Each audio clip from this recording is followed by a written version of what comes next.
Hello, punters. Welcome to our first preview of our new summer series. Hayden, Byrne from Daily Sectionals with me, and we've got a massive guest on to kick off our series. Hayden, we've got the great wizard joining us. The great man. Here he is, actually. We'll just wait for him to join in. What's going on, guys? G'day, Willie. We're live on Facebook. Damien, Ractliffe here with Hayden, Byrne. It's an absolute pleasure to have you on our Zoom chat tonight. Really appreciate your time. No, not a problem, guys. I'll just make sure my phone's on silent here and we're on my way. Mate, Inspirational Girl, let's kick that off the top. You Bob asked you to come home and do 2 weeks quarantine. You were probably sick of us Victorians and ready to get home anyway, but you had to give up the McKinnon Stakes ride on one of our favourites, probably one of your favourites too, Arcadia Queen. But it was all worth it with Inspirational Girl getting the job done in the railway on Saturday. Yeah, that's right. It all turned out all right in the end. But obviously when the decisions needed to be made and I was getting the pressure put on me to come home, I didn't know it was going to quite work out that way. I was pretty disappointed not to be there for, to ride Arcadia Queen in that last ride. Not really at anyone in particular, more just like the COVID rules and the situation. In any other year, I'll probably get to do both, but this time around wasn't meant to be. And the pressure was put on and Bob said, come home. And of course, if the boss says, come home, I'm going to do as I'm told. She's a pretty special girl, Arcadia Queen, to obviously feel that way that you're missing out. Yeah, I wasn't so much at the time. When the field first come out, there was a few pretty tough ones to beat and things like that. So it probably wasn't just that. It was more just a case of I came across with the team and, for the matter of one day, I wanted to see it right the way out. But I feel just a little bit cheated by one day with the rules and the 2020 saga that it is. Hayden, Arcadia Queen's been one of your favourites for a long time. Stamped her since the Kingston Town win, where she really your colleague Vince Accardi described that win as Winx-like. Hit Willie with a few questions about Arcadia Queen. Clearly, Willie, when the bar plates came off against Russian Camelot, we saw her get back to close to her best.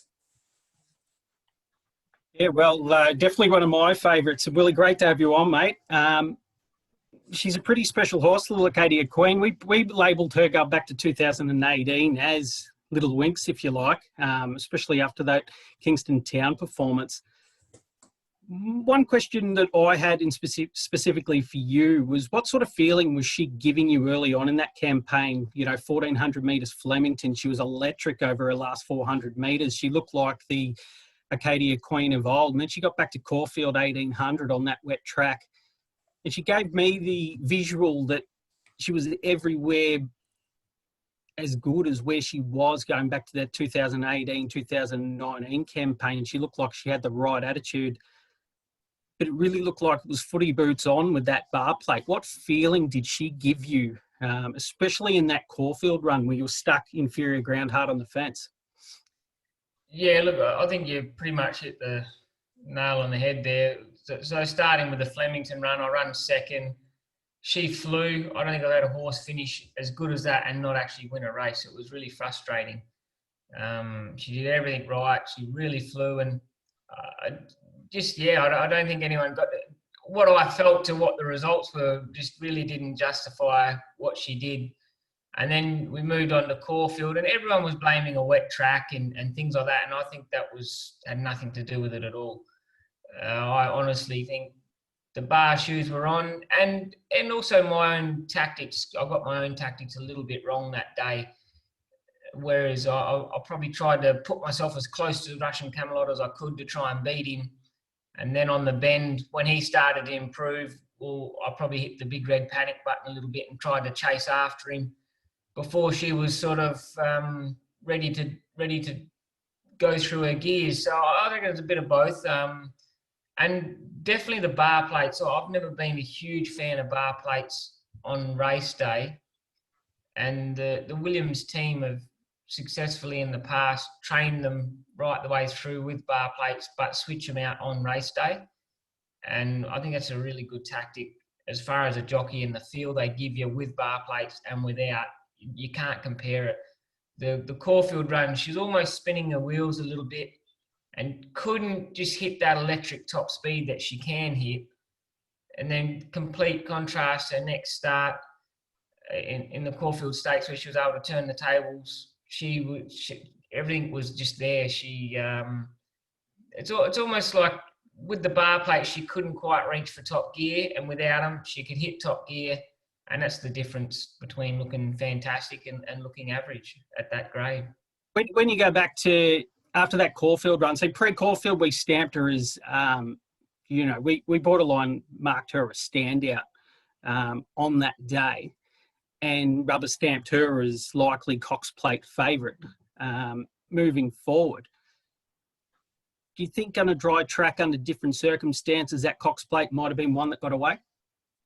Yeah, if I had rode her better, and look, I don't know, but also her on that day, she had a bee in her bonnet on the day.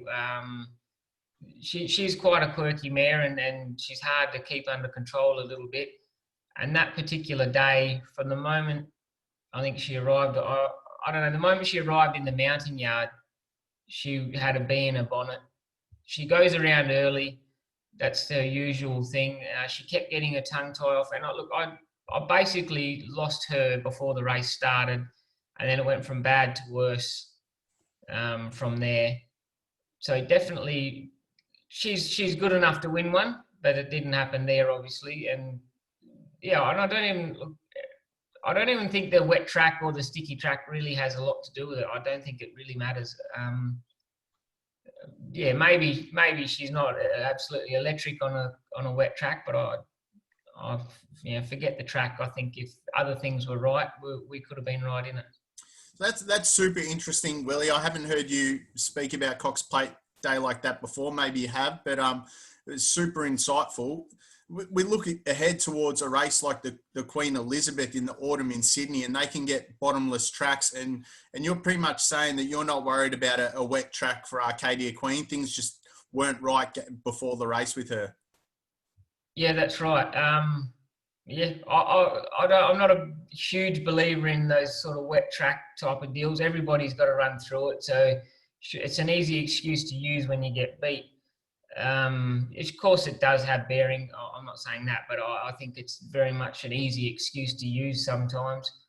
And between me and her, we didn't get the day you didn't get it right. So, and it was, I don't know if we would have won it or anything like that, but we definitely didn't get the results we should have done that night.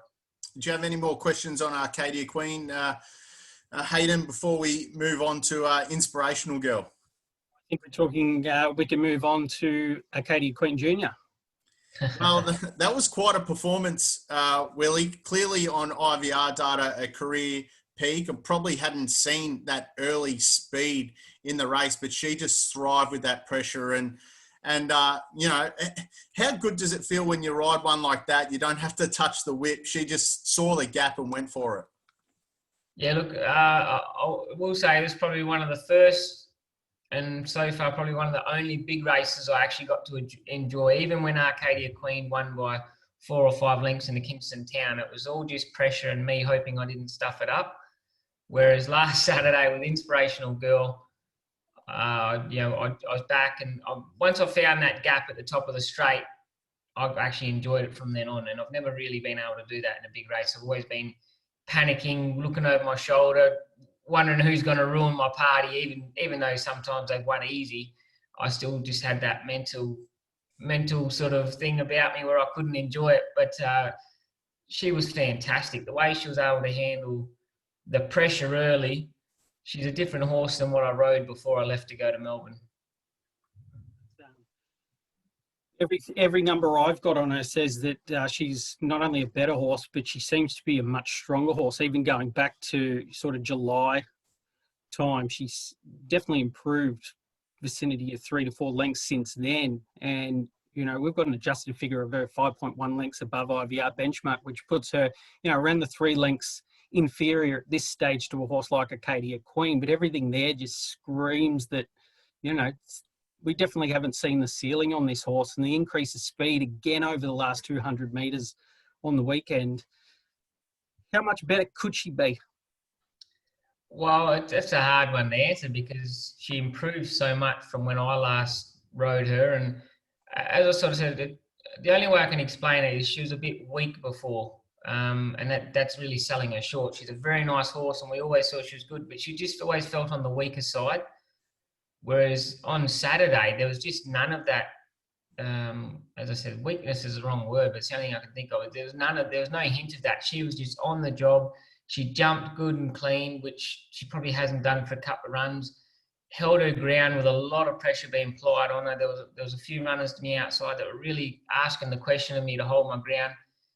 And I think previously she would have caved to that pressure, and might have led to me getting beat. I'm not sure, but she held her ground, and then once she really established her position, it was her race to lose from then on. All I had to do was find a gap. She travelled so well, and they're just things that she hadn't done in her races before. And if that's the beginning of what she can now do, well, yeah, I don't know. I'm not sure where she could end up. It mirrors up. Go back, you rode her in February, 22nd of the 2nd this year at Ascot. And she travelled through the first section about a length and a half slower than what she did in the race on the weekend. And she slowed mid-race and just maintained that speed to the line, where she was able to sustain that speed right through. And it was 3 sections of real high combined pressure and sustained pressure. And for her to increase speed late, that track was absolutely electric on the weekend. So, on raw benchmarking time, she actually ran a better overall number than Arcadia Queen did, going back to when she was winning over there. She's just a fascinating horse. Probably statistically, the one thing that really took me is you go back to her performance 31st of October. She travelled through the first section 17.3 lengths below benchmark. On the weekend just gone, she travelled 7.5 lengths above benchmark through the first section. You're talking about a 25 length increase of speed through the first section and sustain. And still strong late. Massive sectionals late. She's definitely an exciting horse going forward. Yeah, absolutely. And that contrast you're explaining on data is probably what I felt on her as well. There's no way she could have gone that fast early and still been strong earlier on. What it was, I don't know. Maturity, I'm not sure. We always knew she was good, but she definitely surprised me with how good she was on the weekend. And hopefully she can maintain that form for a couple of more runs yet, because the job's not done. We've got a Kingston Town to try and win. Very hard to compare it to a horse like Arcadia Queen at this stage. I always like a horse who's got the runs on the board, and Arcadia Queen's got 3, and the other girl's only got 1. So hopefully we can bridge that gap in a fortnight or 10 days or so. I think only 4 horses have done the Railway Kingston Town. Do you feel like she's the right horse to become number 5? Yeah, I think she definitely is the right horse. I think sometimes the weight for age condition catches up for you quite harshly. Come Kingston Town from Railway, after getting in a Railway on a handicap at 53, you head into the Kingston Town with 57. Well, this time around, I think she still meets a lot of her rivals a few kilos better. So the weight swing actually works in her favour. So how can you not get excited when things are... You go to the next stage and things turn into your favour even a little more. So I think just hopefully I can do my part. And if she turns up like she did the other day, and that wasn't just a peak performance that she's going to struggle to reproduce, which I'll be surprised if it is, yeah, she's looking great. If you don't mind, Willie, we've got a few followers that have got a few questions, so I'll fire them off if you're okay with that. Yeah, not a problem. James Allpress, how do you wind down mentally after the last, knowing 80% of the nation's money is riding on you? Well, if I win, it's all right. You get around with a little swagger. If you get beat, look, I don't know. There's if I've ridden it bad, I'll go sit down. I'll sit on my chair for a good 5-10 minutes and don't move. A lot of the jockeys pack up and they're gone like bullets after the last. I'll just sit there and sort of just contemplate what the heck I'm doing for a good 5 or 10 minutes before I drag my backside off into the shower. Justin Goddard, how many lengths will Mystery Miss win by in the last this week? Look, I think I might be speaking out of turn here, and I hope I'm not a turn, but I think she was a run short the other day, and I'm expecting her to improve sharply.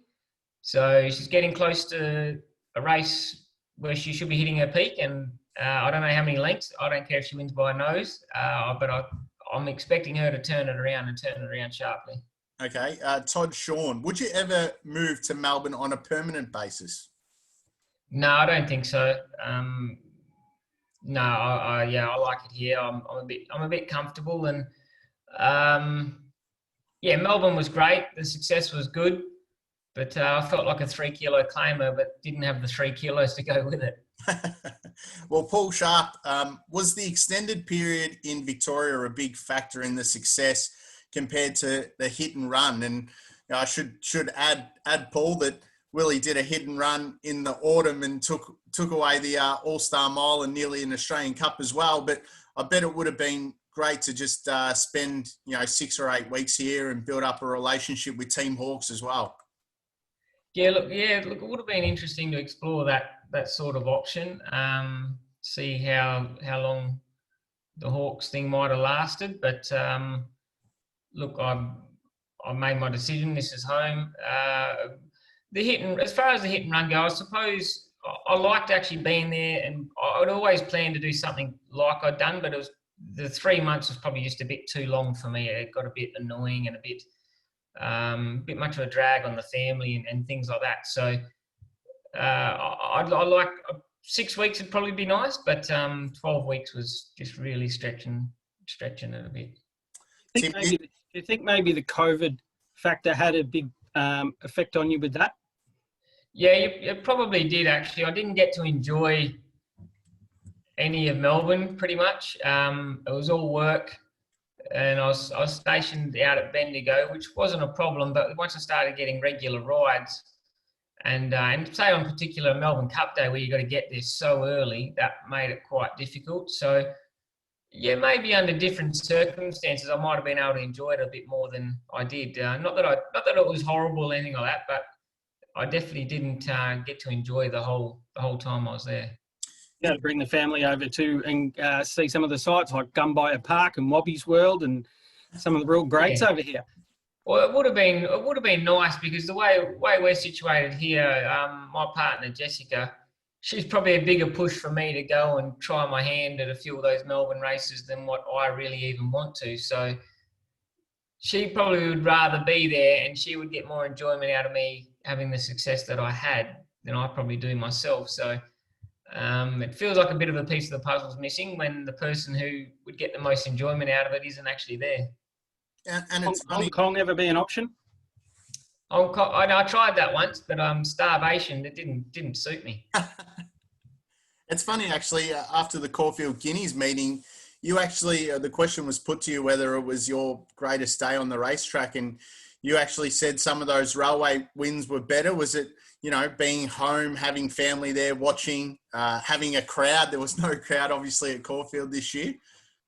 Yeah, maybe. Look, I think the day was a little bit lost on me because you reel a day off like that. You could never plan it. You could never even dream for a day like that to actually fall together like that. I went there hoping to win a race, and then you walk away with 4 and 2 Group 1s. Well, it probably went a bit, didn't really get to sink in very well, and I probably wouldn't sink in until I tried to do it again and then walk away with my tail between my legs, how much of a good day it might have actually been. But as far as memories and feelings and that go for me, nothing really compares to those early Group 1s that probably put me on the map as such.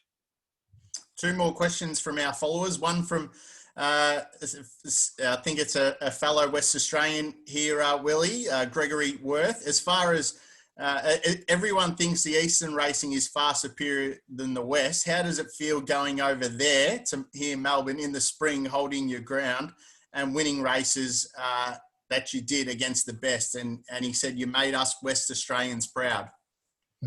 I'm glad that I did make West Australians proud, because I was there representing Western Australia I don't suppose it's something that I went around touted, but I definitely felt like I was there representing Western Australia. But it felt good to hold my ground and get a few wins, and it definitely felt good. It's all I can really say is it felt good. I felt justified in doing it, and yeah, whether I do it again or not, I don't know. I suppose circumstances come into play there, but definitely felt good to hold my own and have a few standout days where, not so much people recognise me, but people sort of can just back off a little, wondering whether or not I'm up to it or not. Well, one particular day I was. Absolutely. Tim Kennedy, a lot of people claim that Bob Peters always wants his horses out the back to run on in Western Australia. What instructions does he give you, and do they differ for each horse? He doesn't really give instructions. You've got a guideline. You're not allowed to lead. No excuses. No, there's just you're not allowed to. There's not a reason for it. And he doesn't like you under pressure on the bend, because he believes it breaks horses down.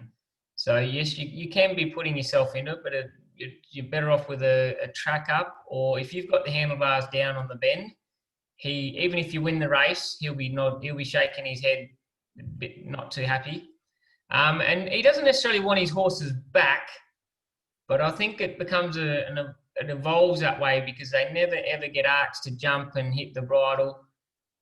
And I tell you, a few times it's probably me and us jockeys probably over exaggerating it, because we don't want to run the risk of getting caught outside the leader or leading, so we come out a bit negative, and that transfers into being 2 spots further back when you only wanted to be 1 spot further back.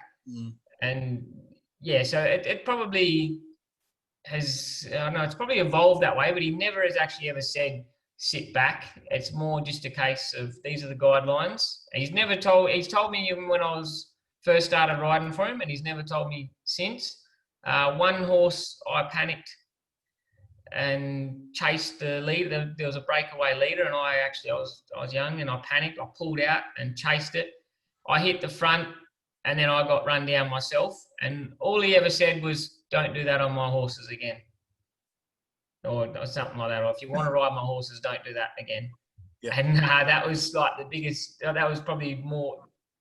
That was more terrifying to me than my parents chasing me around trying to discipline me with the belt back in the day. Just the way he said it, and the way he just no nonsense tone, I really knew he wasn't kidding.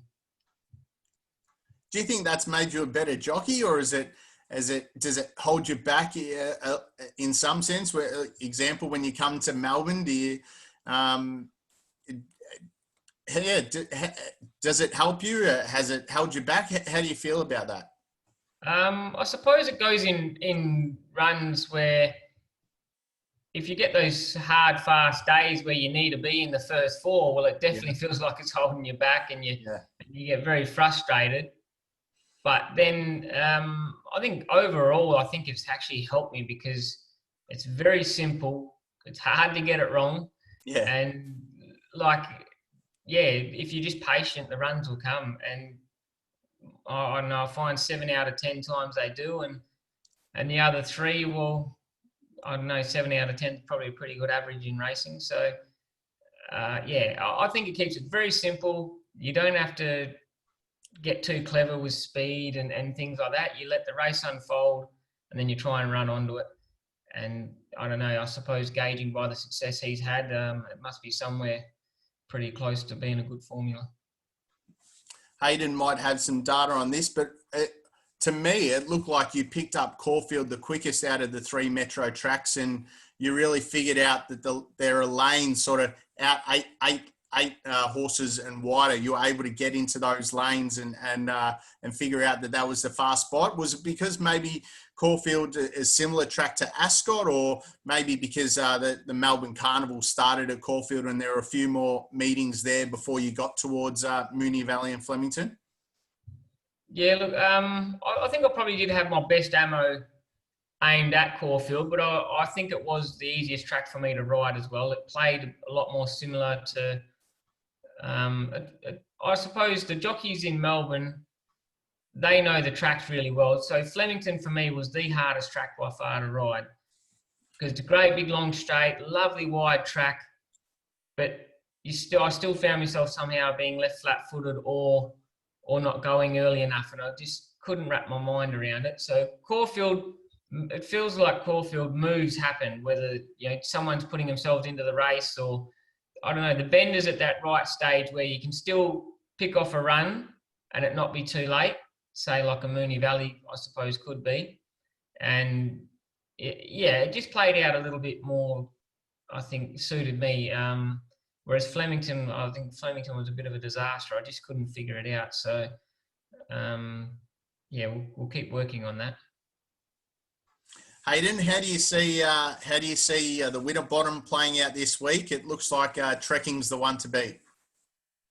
Fantastic race, isn't it? And it looks like, as per usual in a Winterbottom, it looks like there's some electric speed here early. From your point of view, Willie, where you're drawn, mate, where do you expect to be in the run? Hopefully I can sort of wiggle my way into midfield. Probably, all likelihood, I'll probably be a spot further back or two. The speed will be electric, but I don't know if it's really genuine speed. A couple of those, you find those, they show real good speed in ratings races, but then when you get to Group 1 level, I don't know if that speed's really going to be as genuine as it might appear. And those jockeys aren't silly either. They know that they're in line to go quick. They'll all look at one another and figure it out. And I kind of like it better when they're mapped to go slow, because then everyone tries to do something clever. Mm. If you could be tagging one horse onto the corner, who would it be? Tell you the truth, I think the horses that I want to be tagging, I'll most likely be behind me. I've got a lot of respect for like a Red Can Man. I know he's dropping back from a railway and things like that, but I think back in distance will really suit him. I don't know, I'll probably have to go back and have a deeper look at that. If I'm honest, I haven't gotten into the nitty gritty of it. I've had a browse over it, and I make a point of not really doing a lot of form until pretty late, because otherwise I don't sleep at night. I lay awake looking at the roof, wondering about possibilities. Rail in the 5 metre position when we approach that straight. Where's the lanes that W Pike's going to be heading to? The lanes will still be, if the track's playing fair, sometimes it can play pretty quick when they put the rail out 5 metres. The rail can be lightning. The rail will be quick early, but same thing again. I think come the good races, bias generally aren't as bad as they appear. So I still think the lanes will end up being 5, 6 and 7 wide. I have a note written on my pad next here that W Pike will be heading for 5 and 6 off the fence for the majority of the day. That's right. That's probably, I don't know, mate, might be wishful thinking. I think most of my rides, that's how it's going to pan out. Whether the fence is hot or not, that's probably where I'm going to be. So let's just hope it pans that way for me. As the day goes on, those bigger fields, it's far easier to get out there on race shape. It's definitely a good race. Trekking's a good horse. He's a smart horse. Last time he did fail, though, was on his 3rd leg of a travelling trip. So is that something that plays on your mind? Yeah, I did. I've had a look at his run because he ran in this race last year, and he was a beaten favourite. So I've had a look at that, and I've noticed he does just hang in a little bit, which probably makes it a little bit tricky on that Ascot bend. You really want to get around that bend as smooth as you can. I'm talking, say, the last 50 metres, 25 metres of the bend where it pinches. You want to come around that part as smooth as you can. And if he's wanting to lug in, well, that will cost me 2 lengths in momentum just in that one little spot. So I've got a few little ideas I want to be aware of. I didn't know about the 3rd up stat and all that, but I was happy with his trial, and look, he brings better form lines than most horses have in this race. And if he brings something near his best, he's the horse to beat. He's definitely the horse to beat. I've got you positioning midfield, just off the midfield division, and I'm sure you're not a avid watcher of the show, but one of my favourites, Willie, is After the Queen. Trekking's definitely one of my favourites. And this is his race and his race shape, and you're the right rider for him. So I'm expecting not only for you to be on the podium, but definitely a 1-2 finish for a horse like him. If he shows up on the day, I don't think you'll have any problems with him. Gets to the right part of the racetrack. And it might putting Willie under pressure, mate. Let him do his job. You're putting him under the pump here. And look, last year, Haydock was a horse that beat him. Haydock's one of those horses that goes forward and can sustain that speed for 1,200 metres. He did it again in the Manikato. Hayden laughed at me when I picked Haydock, and of course, Haydock got the job done. Trekking came second. I'm not sure there's a horse in the race that will go forward and put on that sustained speed for 1,200 metres. How does the conversation go with Bob? He's got Celebrity Girl in the race. Did you have to break the news to him that you wanted the ride on the Godolphin runner? Yeah, that's a conversation that had to be done. If I'm honest, I was a bit of a chicken, and I let the manager take that one. But early on, early on, it didn't look like the Peters horses were going to have much of a role in it. I didn't think they were looking that strong, but they probably got a bit stronger than I thought they were leading up to it. So I was a little bit concerned, but at the same time, I thought it was the right, Trekking was the right horse to be on, and I'll still, without a doubt, maintain that. I think Bob's horses have come up second and third favourites, so they're obviously my main rivals. But yeah, look, I was happy with the decision, but it was definitely an interesting call to make. It's very rare that I get off a Peters horse, and especially in a Group 1. So, and as I said somewhere else, I think his horses they feel like they find an extra length when I hop off them. So I'm hoping that's not the case come Saturday. And as you said, comparing Inspirational Girl with Arcadia Queen, you don't want to knock the horse that's done it before. Celebrity Girl looks like a horse on the rise, but hasn't quite done it yet at that real elite level. Yeah, that's right. And the big factor for me was the weight for age. They're probably still, as far as their own ratings go, they're still in the ratings category. They'd probably do fare a lot better under a rating system. You hit a seasoned horse like Trekking under weight for age, on basically in his territory at weight for age. It probably makes, the way I was thinking, makes a lot harder for those guys to try and match motors with him. Different on a handicap scale, they probably get 5 or more kilos on him, and they get pretty zippy then. But up at his weight, it's in his ball, it's in his playground there. Mate, you've been very generous with your time. Hayden, did you have one more question before we let Willie go? Got 2 quick ones for him. If there's a horse in WA that W. Pike doesn't ride, but he'd like to, who would it be? Ooh, I'd say Clairvoyance. It's pretty fast on that one. I thought I could beat it once, and it beat me by 4 with the handbrake on. I thought, it's even better than I thought it was. So yeah, definitely, I think Clairvoyance would be a nice one to jump on. Yeah, last one. You're a man who's doesn't do a lot of frequent media. Tell us something about W. Pike that we would like to know, but we don't. I've been hammered a little bit lately on the media, so maybe most of my stories and that are out there, but to whoever's watching it, I'm probably a whole lot more redneck than you could believe. So that's about all there is to it. We have an example of that? I don't know. For fun, I've got a farm, and I'll go out and I shoot cans and God knows what like that. I don't know why I find that enjoyable, but that's instead of going fishing or golfing, I have guns and I go out and try and shoot things. And luckily for everything that's out there, I'm a pretty bad shot.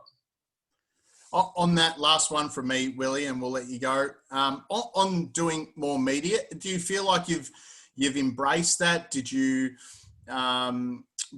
embrace the love from the Victorian racing fan who, Victorian races finish here and all they want to do is see what legs are left in the Ascot Quaddie and back whatever W Pike's riding. But it seemed to me like you really embraced that media opportunity, or is it something you're not that comfortable with?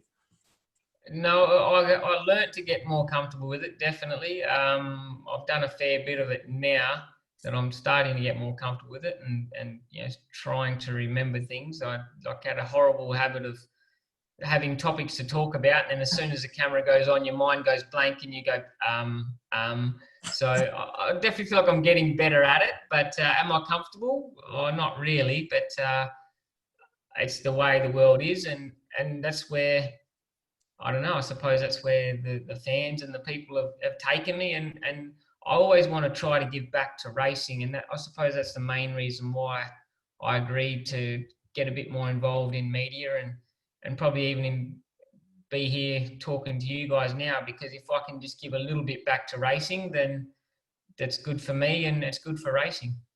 I can tell you the comments and the likes went nuts last night when we told them that Willie Pike was going to join us on the show. Mate, you've been a great sport. Trekking's obviously the one to beat. Don't listen to Hayden, though. You go out and do what you do best. Is there another winner you can leave us with?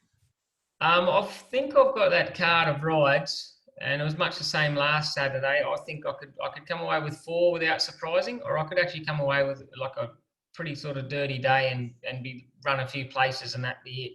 I've got a few horses that are, if they get the right run, they can win, but if they don't, they'll struggle to fill the placings. I really think I've got an odd book of rides for what I'm used to. I'm used to 1 or 2 sit and steers, look pretty clever, and then try and win the big one. Whereas this time around, I think I've got my work cut out for me pretty much the whole day. Mate, good luck. We're going to stick around, so you feel free to hang up, but we really appreciate your time, mate. Good luck this weekend. No worries. Thanks for having me, guys. Take care, Billy. Wow, the Wizard. First up. Not a bad first up hit. I think downhill from here, I think. No, he was great, mate, and certainly Trekking looks like the horse to beat. Brings the right form lines this Saturday. I don't think I would be a genius by saying that he brings not only the best form lines, but he is the best horse in the race. I think there's a really promising up-and-coming horse in Elite Street that goes around Brad Rawiller on. He's had a good little start to his WA campaign with a winner last week on the Old Warrior. But in terms of the race itself, I really think it's a case that if Trekking shows up, I think it's going to be important. Well, he was of the opinion that there wasn't going to be any great speed here. I think it'll be a little bit quicker than what he's expecting. You know, horses like Condor Heroes, etc., only know one way. It's foot to the floor. And when there's a big Group 1 involved with horses who are just genuine speed horses, they've got no other option but to put the handlebars down and get running. Really good race. Indian Pacific's another horse. He's promising, but I really don't want to be getting stuck on that inside fence.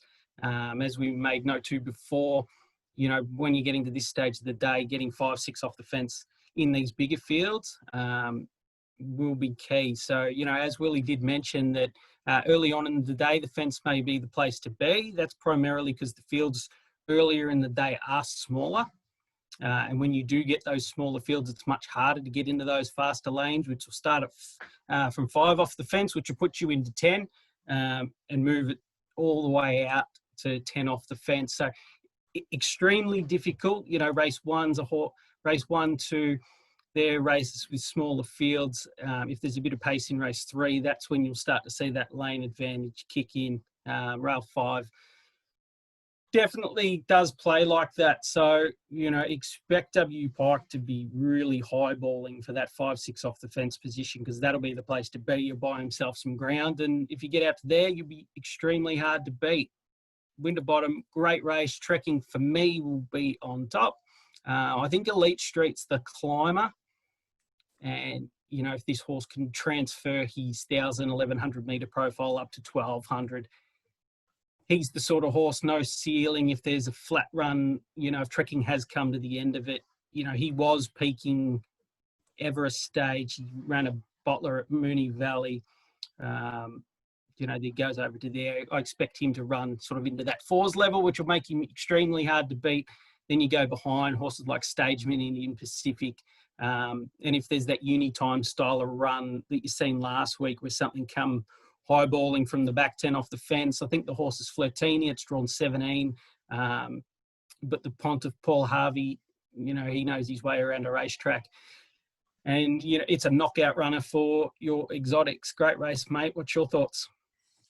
Yeah, well, I haven't really broken it down. I just reckon, looking at trekking, I reckon trekking is just a bit of a standout. So, yeah, maybe there's worth breaking it down to try and play around the exotics. But if you're just going to win, I think trekking takes some serious beating. Are there any other standouts at Perth? Now, obviously, this new series that we're doing, we're really keen to get some of the young jockeys on, young trainers, and chat to them, and then hit on a couple of races rather than go through cards. Have a look at Perth. I'd also love to ask you about the Carline Stakes, the sprint at Moonee Valley on Saturday. But was there anything else at Ascot? Ascot, it was funny because the way that the first real good glimpse I had at the card, I summed it up pretty much. It's pretty similar to Willie's ride, the way he described his rides, where it's normally it's a day where he goes in and has 2 or 3 sit-steer jobs and then has a crack at the main race with a little bit of confidence. He doesn't come into that. You know, all of his horses are somewhere around the mix and they're very compressed and even fields. So in terms of betting, etc., it's a difficult day to be betting. And when you don't have that traditional Ascot day where Willie throws up 3, 4, 5 winners, things start to get difficult and things don't play as per normal. There was a horse who went around last week called Caracapo. He was impressive. He's back small field again, so he can dominate from an on-speed position. You look through the card. I thought the best of Willie's other rides was Royal Command in race 8. I expect it to finish 1-2 in a race like that. But the remainder of the card's really, really compressed. It's not a... I'm going to be popular here, but I do think his ride in the last race, if it does come to play, Mystery Miss, and he does get out into that faster part of the track out wide, I do expect it to be running definitely in the top 3. It's definitely good enough to win a race like that, and I've marked it on top. So Pikey in the last, he might come home with the last 3. Hopefully he can ride the quaddie and everyone can have a big day. Yeah, well, he said that horse was probably a run short last start, so expect a sharp improvement. Mate, get up, if you can, get up the 1,000-metre race at Moonee Valley. But while you do that, I'd just like to talk about a couple of horses in that race at big odds, and they are Sartorial Splendor and Condos Express. They ran 1-2 on Manikato Stakes night. As we spoke about that night, a really firm track. They didn't water it expecting the rain. It didn't come. A race super fast. Irish Flame won the first race that night and has since won 2 races, including last weekend. Affair to Remember ran second to West Wind, has since come out and won the Matriarch, and then ran second to Irish Flame on the weekend. Samson won the 3rd race and has since won. Sosi Bond ran that night, was beaten 0.3 of a length. Race shape probably didn't suit, but has since come out and won. Written Beauty obviously broke a track record that night and has since come out and won. And Titan Blinders ran second to Groundswell that night and has won 2 races in a row. My question is, when you do the IVR data and you've got those big raw numbers and you're adjusting them backwards, do you read a lot more into that versus, say, a heavy track where you've adjusted numbers upwards, or do you see them like for like once you just look at those adjusted figures? That's a part of when Mr. Riccardi goes through and does the track adjustments. You know, when you're looking at raw sectionals, for instance, are very deceiving, and then you go into part-time style benchmarking, etc., etc. You can come out with these really, really big numbers purely on track speed alone. Like, you know, if you go on track speed alone, some of the best horses in Australia are running at places like the Gold Coast, etc. And we all know that if you expose them to horses of greater talent on tracks that aren't as fast, talent rises to the top pretty quickly. So that is the importance of understanding track speed and understanding just your benchmarking. You know, there's plenty of guys who do things a vast majority of ways. They adjust for all different styles of things, but Vince's stuff's primarily adjusted versus track ratings, etc., and track speed. And I think that's, you know, there's a lot of pressure on him and for him to have his measurements and whatnot right. So you do get a real figure on a performance. Some of the things that I like to do personally, if I feel, you know, you take a horse like Condo's Express, for example, his last performance on that electric night, +2, 12th best of the night, 2 lengths above IVR benchmark. That was 8.6 lengths above the Moonee Valley 955 average on a raw number, which has been adjusted 7.6 lengths back. Condo's Express through his past, say, 11 starts, 12 starts, has only been a horse who's got a career PB prior of 0.2 of a length above IVR benchmark. So there's different ways of looking at it. If you feel like something is too big and too inflated, you can always knock that performance out and take him in a real performance where you would drill him back to being a benchmark style of horse. You know, because it can be very, very risky taking horses off one spike performance when the performance never occurred prior. And anything that's ever got close to doing something like that, you've noticed that it's fallen away very, very fast after it. So, you know, that's where you can go back into your form and any numbers that you do draw up figures-wise. You can go back and you can be readjusting things and getting a real feel for what did those horses do out of that race. And it's hard with a race like, you know, what you just described with the horse like Condo's Express, with those big inflated numbers. Do you take him off that and risk doing your money, or do you back off on him, take him on his 15 starts prior and get a real feel for him? You know, that's somewhere where a market can get these horses drastically right or drastically wrong. You know, you can have a look at a horse like Meteorite, for example. I think it broke the track record over 955. Well, is that is that the fastest 1,000-metre horse in Victoria? Well, the answer's no. But you get him on the right set of right circumstances and he's very, very quick. So my advice is just to grab some reality out of it. And sometimes I personally, when doing form, I knock those numbers out. If that makes sense. Yeah, got ya. I'm probably reading it too simply. They both ran up sort of +2 numbers, and I think Sartorial Splendor's around the $10. Condo's Express, I think, is the rank outsider at 26. Have you got an opinion on that race? Well, you know, we've just named a bunch of horses who have gone out on one electric track and produced career best performances, all of them. And some of these horses do get the opportunity to produce these career best performances because they are put in races with a lot higher pace and pressure than what they've been exposed to in the past. So you pretty much get right to the bottom of the barrel on them on some occasions. Switch horses like that back.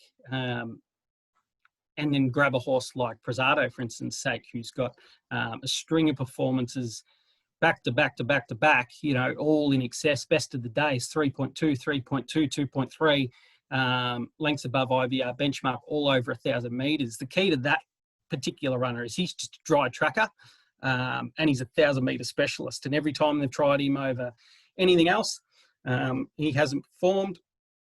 And the interesting part was last campaign, he actually got the opportunity to have a really pure campaign, which gave him the opportunity right at the end to get a nice run under his belt over 1100. And he pretty much started to produce some of those numbers that he promised earlier in the day when he was running against horses like Nature Strip, etc. So, you know, for a horse like him, what price you'd mark him half the price of whatever he is at Flemington. Yeah, I think he's $5 on Saturday.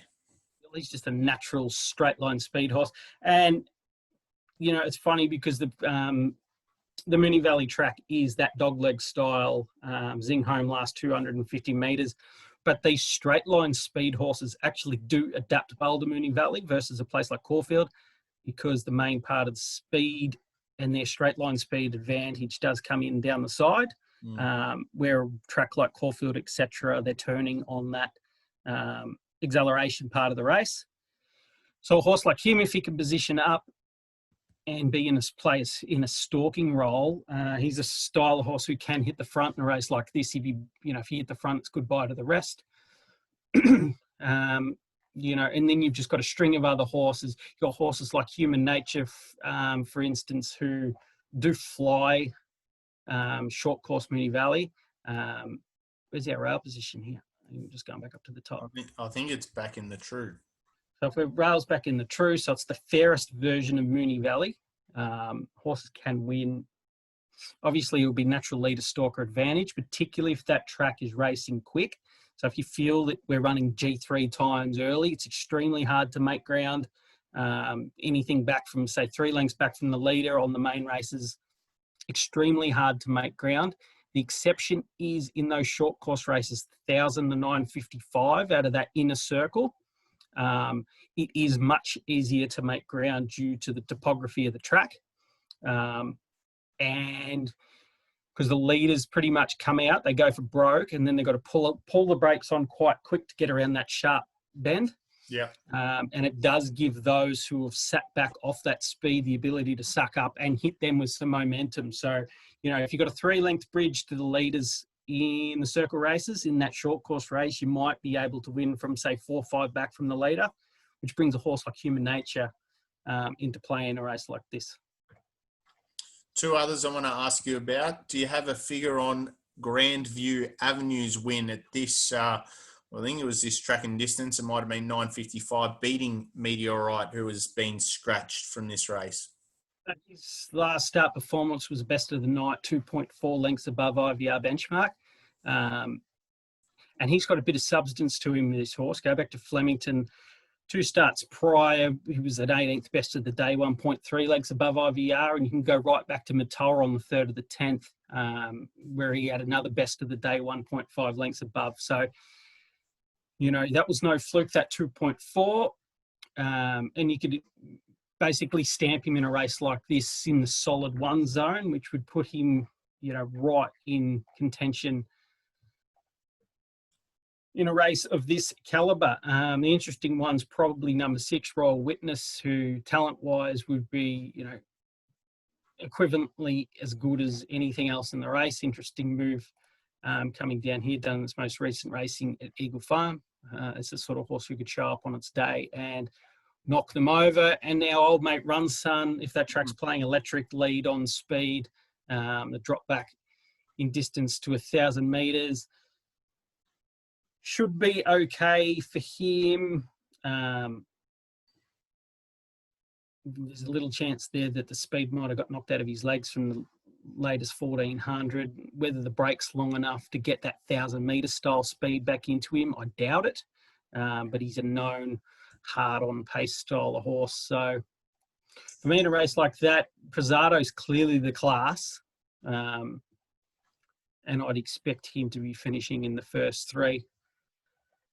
Yeah, really interesting. Runson actually pulled up with EIPH last start, which you can generally just put a line through that run and take it out of the form guide. And before that, I think that run in the Heath first up around Diamond Effort at Lyre, that would have been a +2 performance first up, and certainly loves the Valley, Runson. But it's funny you haven't mentioned the favourite, who probably gets in the best of the weights along with Prezzado, and that's Coruscate. What's weights? Yeah. We're talking. Yeah, Built the jockey. it is a set weights race here. So clearly those ones that have got more runs on the board are actually better in at the weights. But yeah, interesting. I think it's going to be a really interesting race. You can, as you said, you make a case for a number of runners. All right, was there anything you want to leave us with? Otherwise, we'll post our bets on the Facebook page on Saturday morning. But obviously, a great chat with Willie, and we'll be both be on trekking on Saturday. Oh, I think it looks that way, mate. All right, short and sweet, mate. Great to chat. Looking forward to this summer series of Zooms. Great to hit Willie up first, and don't know who we'll get next week, but I'm sure we'll get someone that the viewers are looking forward to hitting up with a few questions, mate. All the best this weekend, and hopefully you can find us a winner Saturday morning. I think we've got one up our sleeve, and he might not be on Australian soil. That gives you a hint. Oh, okay. Japan Cup on Sunday, maybe. You never know. Wowee. All right, punters, thanks for tuning in. We'll catch you soon.